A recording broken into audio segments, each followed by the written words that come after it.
Parenting Tips Tuesday, and we're here with Joellen Gellert, and we've got Wave too, and we're going to talk about fences. And thanks very much for coming today. Thank you for having us. Okay, so is a fence a good thing to have once you have a dog? A fence is a great thing to have.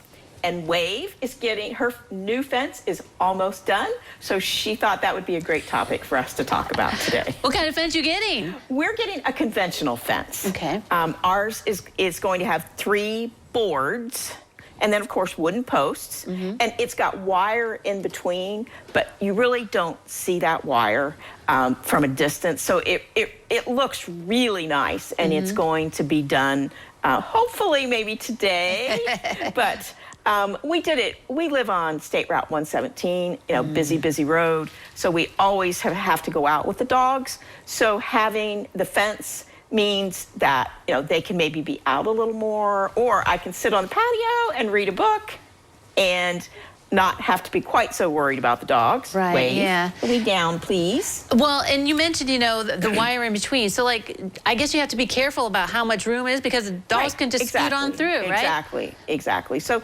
you can't just have a board fence per se, but it looks great. It's permanent, and a big plus to that type of fence is it protects your dog from intruders. Here a few weeks ago, I have not only Wave, but I have a miniature poodle, Belle, and we had her out in the yard, and she was playing out there, and the neighbor's dog that is black. Okay. And I'm saying black only because here he was standing in the edge of the woods, and we didn't see him, and he came running out from the edge of the woods and was chasing her.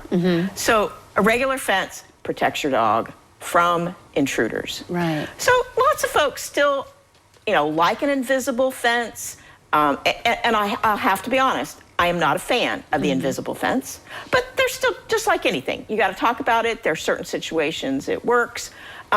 It's adaptable. You can put it lots of places. It can go through the woods. You can enclose a large area. It's quick. You know, I mean, our regular fence has taken several days. You know, if we'd done an invisible fence, they'd have probably done it in an afternoon. It's less expensive than a regular fence.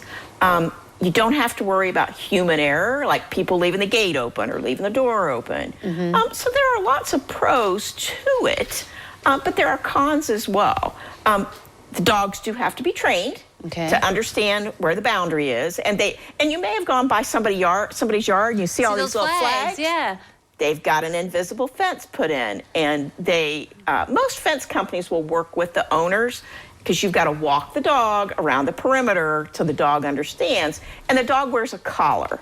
And those collars have either a vibration or a sound to let them know that they're close to the border, and let's face it, the dog's got to understand if he crosses the border, he gets a little bit of a shock. So, but a con to that also, batteries go dead. They don't work for all dogs. Some dogs are pretty cross it no matter what. They're going to cross it. No, I have a coworker that he had a German short-hair pointer. The dog figured out if he laid next to the fence, just close enough that it would beep, he would lay there until the battery ran dead, and then he would get up and go down to his mom and dad's. Oh, wow. So dogs are clever. Dogs are very clever. So but the biggest con, back to intruders, your dog may respect the fence and never go outside the fence, but someone else can come in the fence. Someone or dogs can come in the fence. And that truly is one of the biggest cons, is your dog's not protected, you know, when they're out there. But Wave is excited, so and I am too. It'll be nice when it's all done and they can go out there to play. It's a good thing to talk about. So glad you came today to talk about fences for your dog. Thanks for coming. Don't go away. First Edition continues in a moment.